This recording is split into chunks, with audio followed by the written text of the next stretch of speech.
اس طرح دورائکی پہلے سے ہی اپنی اصل شکل میں موجود ہے، مگر اگر تم اس نقطے پر زور سے سوچو تو تم شاید کچھ ایسا دریافت کر سکو جو اس کے ساتھ بہتر طور پر ہم آہنگ ہو۔ میں بھی اس پر غور کروں گی۔ مجھے معلوم ہے اس وقت چاہ کر بھی تمہیں کچھ سنائی نہیں دے رہا ہوگا، مگر براہ کرم ہمت مت ہارو۔ میں پختہ یقین رکھتی ہوں کہ ایک دن تم وہ چیز ضرور پا لو گے جس کی تمہیں تلاش ہے۔ اس تک پہنچنے کا اشارہ کہیں نہ کہیں سے آواز ضرور آئے گی۔ انسانی زندگی ہمیشہ ایک رنگ کی رہتی نہیں، ایسے اوقات بھی آتے ہیں جب زندگی کا رنگ یکسر بدل جاتا ہے۔ میری زندگی اب اپنے اختتام کے قریب ہے، اور شاید اس لیے میں کچھ ایسے باتیں جانتی ہوں جو وقت کے ساتھ سیکھ سکیں۔ میں نے اپنی پوری زندگی ہنسن کے اثرات کے ساتھ گزاری۔ جب میں اپنے ماضی پر نظر ڈالتی ہوں، جب میں پہلی بار سینیٹوریم میں آئی تھی، پھر 10 سال، پھر 20 سال، 30 سال، اب جب میں اپنے اختتام کے قریب ہوں تو میں دیکھ سکتی ہوں کہ میری زندگی کے ہر مرحلے میں دنوں کے رنگ کتنے مختلف تھے۔ یہ زندگی آسان نہ تھی، یہ کہنا ضروری ہے، اور اسے یوں بھی بیان کیا جا سکتا ہے، مگر جب زندگی اس قید میں گزرتی ہے میں ایک حقیقت کو سمجھنے لگ گئی۔ میں نے جانا، چاہے ہم کتنا بھی کھو دیں یا ہمارے ساتھ کتنا برا سلوک ہو، حقیقت یہ ہے کہ ہم پھر بھی انسان ہیں۔ ہمیں بس اپنی زندگی گزارتے رہنا ہے، چاہے ہمارے جسم کا کوئی حصہ کھو جائے، کیونکہ یہ بیماری جان لیوا نہیں۔ اندھیرے کے بیچ ایک اور ایسی جنگ جسے ہم جیتنے کی امید نہیں رکھ سکتے تھے۔ میں نے ایک بات کو مضبوطی سے تھامے رکھا، یہ حقیقت ہے ہم انسان ہیں، اور مجھے اس پر فخر تھا۔ شاید اس لیے میں نے سننے کی کوشش کی، کیونکہ میں یقین رکھتی تھی کہ انسانی فطرت میں یہ صلاحیت موجود ہے۔ جب میں سنتی تھی تو بعض اوقات مجھے کچھ بھی سنائی نہیں دیتا تھا۔ میں نے سینیٹوریم میں آنے والے پرندوں کی آوازیں سنی، کیڑوں مکوڑوں کی آوازیں سنی، درختوں، گھاس اور پھولوں کی سرگوشیاں سنی، ہوا، بارش، روشنی اور چاند کو سنا۔ مجھے یقین ہے ان سب کی آوازیں ہوتی ہیں، میں بآسانی پورا دن انہیں سنتے ہوئے گزار سکتی ہوں۔ جب میں یہاں سے جنگلوں میں ہوتی ہوں تو پھر پوری دنیا وہیں ہوتی ہے۔ جب رات کو ستارے سرگوشیاں کرتے ہیں تو میں خود کو وقت کے ابدی بہاؤ کا حصہ محسوس کرتی ہوں۔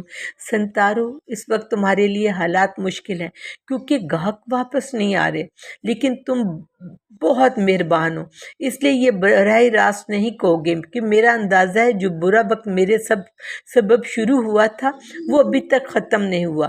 جزام کی روک تھام کا قانون اب ختم ہو چکا ہے، مگر ایسا لگتا ہے لوگوں کی رائے میں زیادہ فرق نہیں آیا۔ مگر ان سب باتوں کو اپنے کانوں کو کھولنے سے مت روکو، سنو اور سنتے رہو۔ ان آوازوں کو سنو جو عام لوگ نہیں سن سکتے، اپنی دورائکیاں بناتے رہو۔ مجھے یقین ہے اگر تم ایسا کرو گے تو مستقبل تمہارے اور دورائیا کے لیے خود بخود کھل جائے گا۔ معذرت چاہتی ہوں اگر میں ایک ہی بات دہرا رہی ہوں، مگر میرا یقین ہے، مجھے معلوم ہے تم اس مشکل وقت سے ضرور نکل جاؤ گے۔ جب موسم گرم ہو جائے تو ضرور دوبارہ ملنے آنا۔ میں وکانہ سے ملنے کے لیے بھی بے حد بے قرار اور منتظر ہوں۔ اپنا خیال رکھنا، توکو یوشی۔ جاپانیز ناول سویٹ بین پیسٹ چیپٹر 24۔ فروری کا اختتام قریب تھا اور بہار کی نوید دینے والی ہوائیں چلنے لگیں۔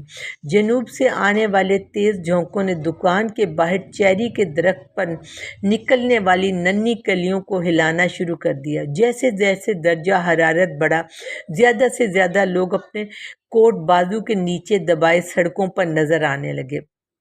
سنتارو نے دکان کی کھڑکی تقریباً مکمل طور پر بند رکھی تاکہ گرد و غبار اندر نہ آئے، لیکن اس نے ایک چھوٹا سا خلا چھوڑ دیا جس سے وہ آواز دے کر کہتا، تازہ تیار دورائکی۔ آہستہ آہستہ فروخت میں بہتری آ رہی تھی۔ اگرچہ سنتارو نے نمکین دورائیا بنانے کا خیال ترک نہیں کیا تھا اور اب بھی یہ سوچ رہا تھا کہ اسے بہترین طریقے سے کیسے تیار کیا جائے، مگر موسم کی تبدیلی نے پرانے گاہکوں کے دل بھی بدل دیے تھے اور وہ ایک ایک کر کے دکان کی طرف لوٹنے لگے اور ہچکچاتے ہوئے دروازے پر کھڑے ہو کر کہتے، کافی عرصہ ہو گیا، اچانک دوریا کھانے کا دل کر گیا۔ سنتارو محض مسکرا کر جواب دیتا۔ دکان کی مالکن کے رویے میں بھی ہلکی سی نرمی آ چکی تھی جب وہ حساب کتاب دیکھتی۔ کبھی کبھار وہ کہتی، اگر تم اسی طرح کام کرتے رہے تو شاید ہم اسے کامیاب بنا سکیں۔ سنتارو محتاط امید میں تھا، اسے یقین تھا کہ بحران مکمل طور پر ختم نہیں ہوا، لیکن کم از کم اسے کچھ سانس لینے کی مہلت ضرور ملی تھی۔ پھر ایک شام کے سناٹے میں جب ہوائیں تھم چکی تھیں، دکان کی مالکن اچانک کاؤنٹر کے قریب والے دروازے سے اندر داخل ہوئی۔ اس کے ساتھ ایک نوجوان تھا جو چیونگم چبا رہا تھا۔ یہ دکان کا مینیجر ہے مسٹر سوجی، مالکن نے اپنے ٹھوڑی سنتارو کی طرف اشارہ کرتے ہوئے نوجوان سے کہا۔ اور تناکا نام ہے میرا، نوجوان نے چباتے چباتے کہا اور سر ہلایا، جو محض ایک رسمی سلام کی طرح تھا۔ مالکن نے ایک لمحے کے لیے توقف کیا، پھر بولی، میں نے کافی سوچ بچار کیا اور ایک لمحے کے لیے رکی۔ مجھے معلوم ہے یہ اچانک کی بات ہے، لیکن دیکھو سنتارو، میں چاہتی ہوں تم اس لڑکے کے ساتھ کام کرو۔ اس نے سنتارو کو دیکھا، مزید زور دے کر کہا، چلو تناکا، اس سے ملو۔ ایک قدم وہ آگے بڑھا۔ وہ کوئی 20-22 سال کا لگ رہا تھا اور موجودہ فیشن کے مطابق اپنی جینز کو کافی نیچے پہنے ہوئے تھا۔ کام کروں؟ سنتارا نے حیرانی سے دہرایا، اس کے ساتھ، جیسے وہ مطلب نہ سمجھ پایا ہو۔ یہ میرا بھانجا ہے، اس نے کوکنگ اسکول سے تربیت حاصل کی ہے اور ایک ریستوران میں نوکری بھی ملی تھی، لیکن وہاں کچھ لوگوں کے ساتھ اس کی نہیں بنی۔ تمہیں معلوم ہے باورچی خانوں اور شیفز کا ماحول کیسا ہوتا ہے، کافی سخت جگہ ہوتی ہے۔ اس کا لہجہ کچھ ایسے تھا جیسے وہ سنتارو سے تائید کی توقع کر رہی ہو۔ پھر بولی، تو خیر اسے وہاں سے نوکری چھوڑنی پڑی اور سارا موسم سرما یوں ہی آوارہ گردی میں گزرا۔ میں ٹھیک کہہ رہی ہوں نا؟ تناکا نے ایک زبردستی مسکراہٹ دی اور شرمیلے انداز میں گردن جھکا لی۔ اب سنتارو، مجھے دھیان سے سنو، کیونکہ میں نے دکان کی مالکن ہونے کے ناطے ایک فیصلہ کیا ہے۔ اگلے مہینے ہم دکان کی تزئین و آرائش کر رہے ہیں۔ میں چاہتی ہوں ہم صرف دورائیکیا ہی بلکہ اکونومیا کی بھی بیچیں۔ ہم میٹھی کے ساتھ ساتھ نمکین کھانے بھی فروخت کریں گے۔ تزئین و آرائش؟ لیکن ہاں، مجھے معلوم ہے جگہ تنگ ہو جائے گی، لیکن خوش قسمتی سے گاہک واپس آ رہے ہیں اور زیادہ تر اسکول کے بچے ہیں، تو میرا بھانجا آسانی سے ان سے بات چیت کر سکے گا۔ لیکن ایک منٹ، سنتارو نے بیچ میں ٹوکنے کی کوشش کی، مگر اسے صحیح الفاظ نہیں ملے۔ لیکن ایک لمحہ، میری بات سنیے۔ سنتارو نے بیچ میں ٹوکنے کی کوشش کی، مگر اسے صحیح الفاظ نہیں ملے۔ میں سمجھتی ہوں، اس نے بےتابی سے اپنا ہاتھ ہوا میں لہرایا، جیسے سنتارو کے اعتراضات کو دور دھکیلنا چاہتی ہو۔ یہ اچانک ہوا، میں جانتی ہوں، مجھے اس کا برا بھی لگ رہا ہے، لیکن تمہیں سمجھنا ہوگا کہ میری زندگی کے اس مرحلے پر مجھے سنجیدگی سے سوچنا ہوگا۔ بس اتفاقاً میرا بھانجا، خیر میں اسے بچپن سے پسند کرتی ہوں اور اس نے باورچی بننے کی تربیت بھی لی تھی، تو تم تو جانتے ہو کہ میں کافی عرصے سے اس کاروبار کو تبدیل کرنے کا سوچ رہی تھی۔ ایک لمحے کو رکی، پھر سنجیدگی سے بولی، میں تم سے ایک احسان چاہتی ہوں۔ میں چاہتی ہوں کہ تم میرے بھانجے کو سنوارو۔ وہ ابھی بہت اناڑی ہے، مگر حقیقت میں وہ ایک اچھا لڑکا ہے۔ لیکن تم نے تو کہا تھا اگر فروخت میں اضافہ ہوا تو ہم اسی طرح کام جاری رکھ سکتے ہیں۔ سنتارو بمشکل ابھرتی ہوئی تلخی اور غصے کو دبائے ہوئے بولا، اگر کوئی یہ کر سکتا ہے تو وہ تم ہو۔ دیکھو، جب فروخت گر گئی تھی تو تم نے کس عزم کے ساتھ اسے دوبارہ سنبھالا۔ اب مجھے سمجھ آیا کہ میرے شوہر نے تم میں کیا دیکھا تھا، اس لیے ہم نام نہیں بدلیں گے۔ ہم اب بھی دورہ ہارو ہی رہیں گے۔ تم اپنی دورائیکی بناتے رہو گے، لیکن ساتھ ہی میں چاہتی ہوں کہ تم اس کاروبار کے مستقبل کے وارث کو تربیت دو۔ میں تم سے کہہ رہی ہوں، تم سن رہے ہو نا سنتارو؟ اس نے اپنے بھانجے کو بھی کوہنی ماری۔ شکریہ، اس نے مدھم مسکراہٹ کے ساتھ سر جھکا کر کہا۔ اکونومیا کی بنانے والا گرل یہاں آئے گا، اس نے کھڑکی کے ساتھ والی جگہ کی طرف اشارہ کیا، اور ہم دورائیکی بنانے والا چولہا پیچھے لے جائیں گے۔ سنتارو کو نظر انداز کرتے ہوئے وہ اپنے بھانجے کے ساتھ تزئین و آرائش کی تفصیلات پر بات کرنے لگی۔ واضح تھا کہ اب دکان کے سامنے والے حصے میں دورائیکیا کے لیے جگہ نہیں رہے گی۔ سنتارو بس کھڑا اسے دیکھتا رہا، اب اس کے پاس کہنے کو کچھ بھی نہیں بچا تھا۔ چیپٹر 25۔ گلی کی بلبوں کی روشنی پردے اور ریل کے درمیان سے چھن کر آ رہی تھی۔ سنتارو اپنے فرتون پر سمٹا پڑا تھا، چھت پر پڑنے والی روشنی کی جیومیٹری نقش و نگار کو دیکھتے ہوئے۔ باہر کسی بلی نے زور سے چیخ ماری۔ تقریباً 1 مہینہ گزر چکا تھا جب سے سنتارو نے دورا ہارو میں کام چھوڑ دیا تھا، تب سے وہ اپنی فلیٹ میں قید تھا، باہر کے موسم سے بے خبر، صرف ضرورت کے تحت قریبی دکان سے کھانے پینے کی چیزیں لینے باہر نکلتا۔ وہ دن بھر یوں ہی بیٹھا رہتا کہ وقت گزرنے کا اسے احساس ہی نہیں تھا، مگر یہ زیادہ دیر نہیں چل سکتا تھا۔ سنتارو اس بات کو اچھی طرح سمجھتا تھا، اس لیے آج اس نے فاسٹ فوڈ کے ساتھ ایک جاب ویکینسی میگزین بھی خرید لی۔ اس کا ارادہ تھا اگر کوئی مناسب نوکری ملی تو کال کرے گا۔ اس بات سے فرق نہیں پڑتا تھا کہ کام کیسا ہے، اور اب وہ کس قسم کی چوائس رکھنے کے موڈ میں بھی نہیں تھا۔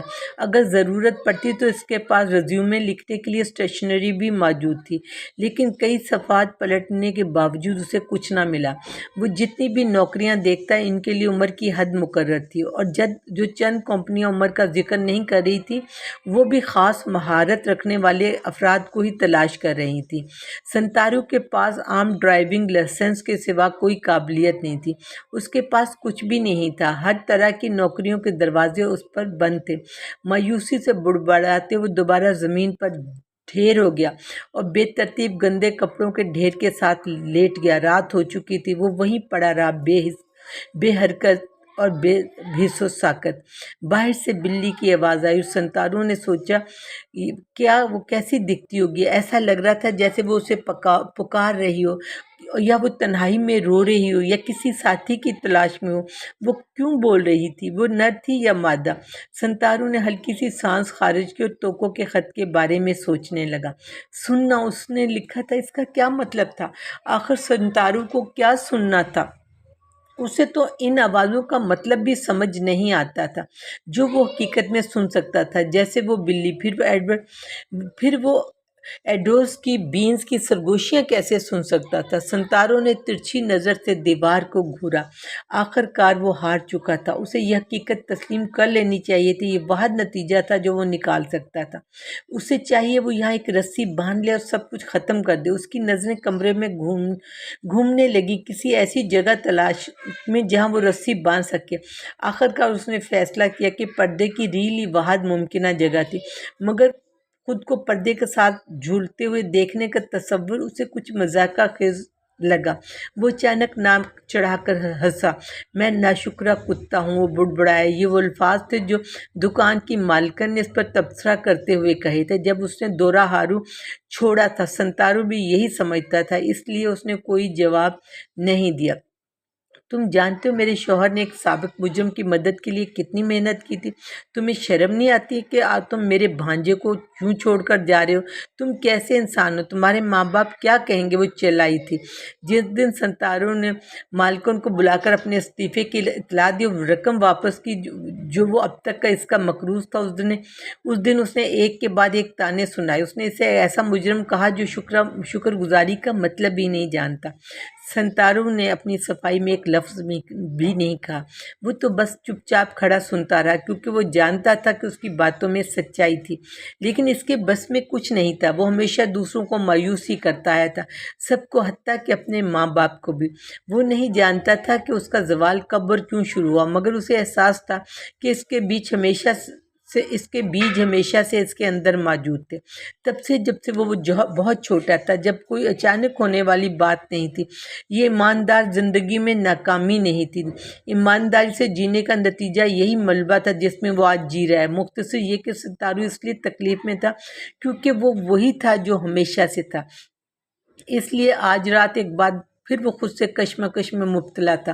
وہ کسی زخمی جانور کی طرح کر رہا تھا جسے جس طرف بھی رخ کرے گے چوٹ لگے گی۔ اس نے دوبارہ سوچا خود کو پھانسی کیسے دے، مگر اس کے پاس کوئی رسی تک نہیں تھی۔ وہ شاید پیکنگ کی ڈوری استعمال کر سکتا تھا یا پھر بیلٹ۔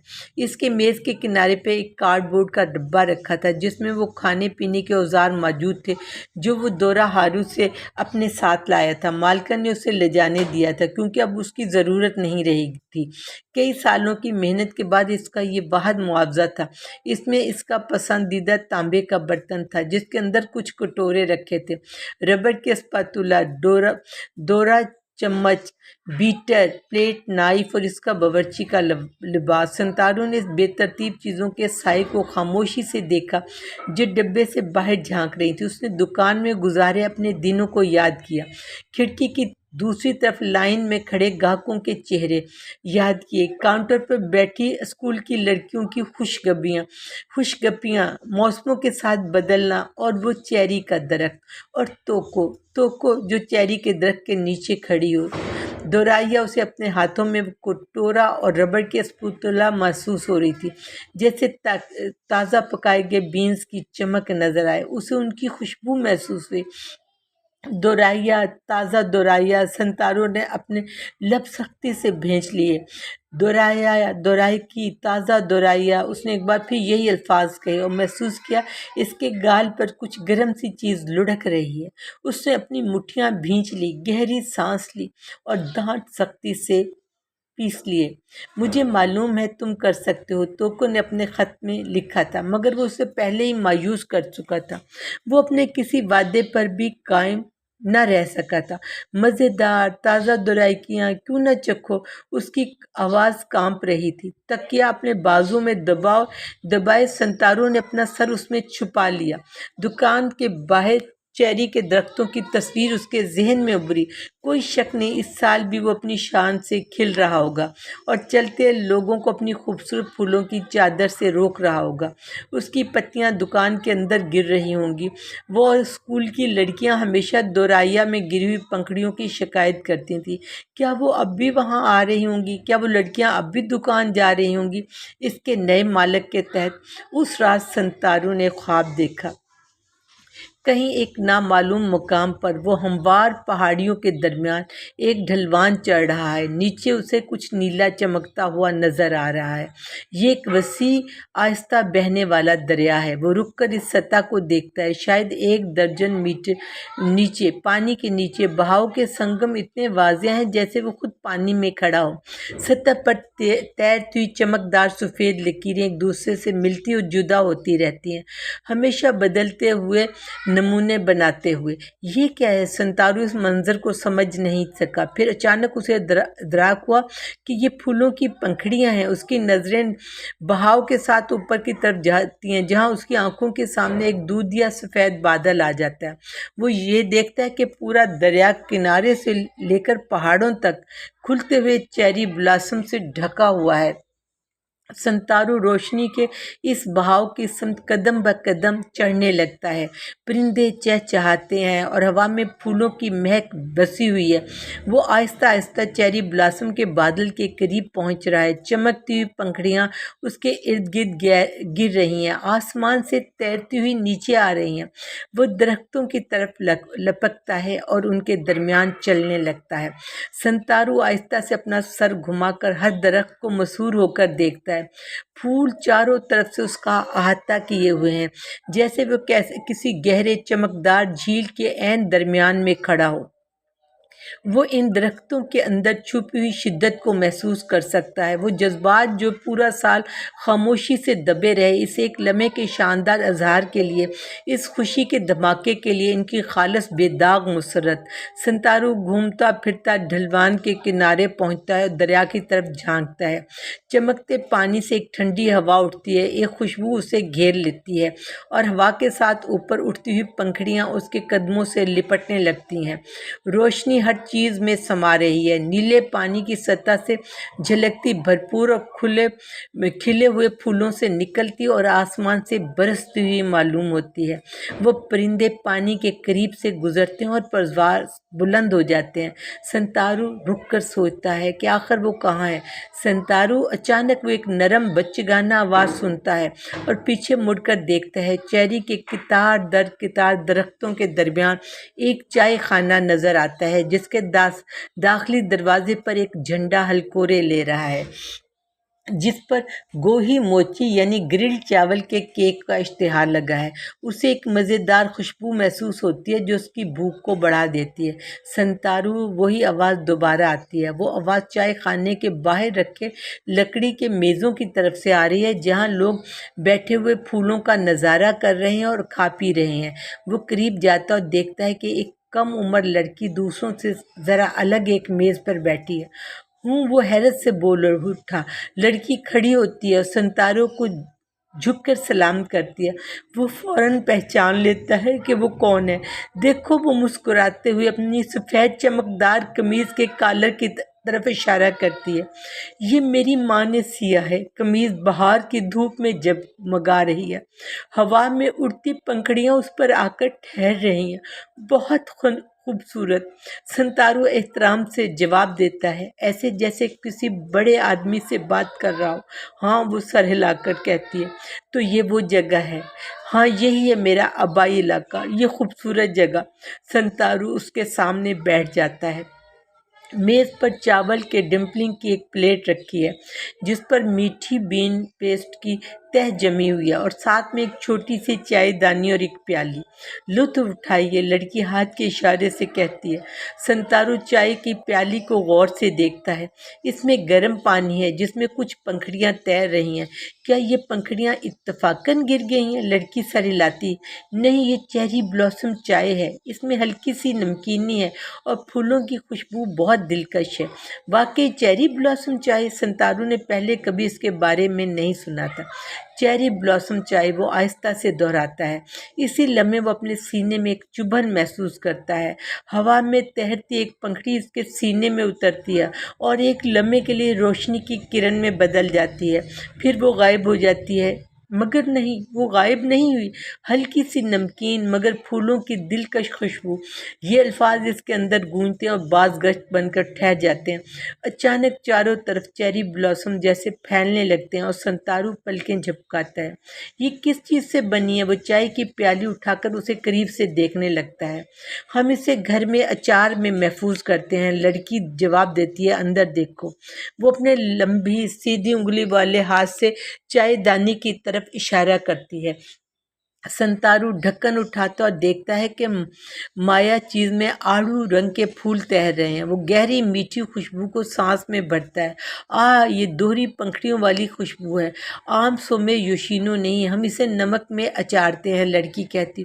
بہت خوبصورت۔ سنتارو کو اپنی محدود الفاظ کی قابلیت پہ جھنجھلاہٹ محسوس ہوتی ہے۔ تم اسے گرم پانی میں ڈالتے ہو، یہ چیری بلاسم چائے بن جاتی ہے۔ وہ سنتا اور دوبارہ چائے کی پیالی میں جھانکتا ہے جیسے اچار شدہ پھولوں کا اس میں تیرتی ہوئی پنکھڑیوں سے موازنہ کر رہا ہو۔ وہ مکمل بے عیب پھول آہستہ آہستہ گھومتے اور بل کھاتے سطح پر ابھر آتے ہیں۔ انہیں سیپل سمیت چنا گیا تھا تاکہ ان کی شکل برقرار رہے۔ سنتارو مسحور ہو کر ان گھومتے ہوئے پھولوں کو دیکھتا ہے۔ وہ ان کی گہری بھرپور خوشبو محسوس کرتا ہے، پھر پیالی کو ہونٹوں سے لگا کر ایک گھونٹ بھر لیتا ہے۔ ذائقہ اس کے منہ میں ایسے گھلتا ہے جیسے کوئی پھول کھلا ہو۔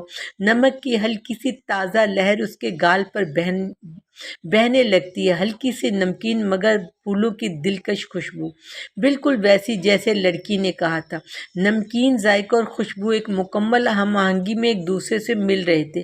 یہی ہے۔ سنتارو آہستہ سے پیالی واپس میز پر رکھ دیتا ہے اور حیرت سے چائے دانی میں رکھے اچار شدہ دوہری پنکھڑیوں والے چیری بلاسم کو دیکھتا ہے۔ یہی ہے وہ چیز جس کی وہ تلاش کر رہا تھا۔ نمک کی مقدار اتنی ہے کہ تم اب بھی اس پھول کے اصل ذائقے کو محسوس کر سکو گے۔ میں 1 یا 2 پھول دورایا کی بیٹر میں ڈال سکتا ہوں۔ سنتارو کھڑا ہو جاتا ہے، لڑکی غائب ہو جاتی ہے۔ اس کا مسکراتا ہوا چہرہ، سفید قمیض جس پر پنکھڑیاں جمی ہوئی تھیں، سب غائب ہو چکا تھا۔ وہ کھڑا ہوتا ہے اور گھبرا کر چاروں طرف دیکھتا ہے۔ سب کچھ مٹ چکا ہے، نہ میزیں باقی ہے، نہ لوگ جو پھول دیکھ رہے تھے، نہ چائے خانہ، نہ اس کا جھنڈا، صرف چمکتے ہوئے چیری بلاسم کی روشنی جو ہر طرف پھیلی ہوئی تھی۔ جس میز کو وہ چند لمحے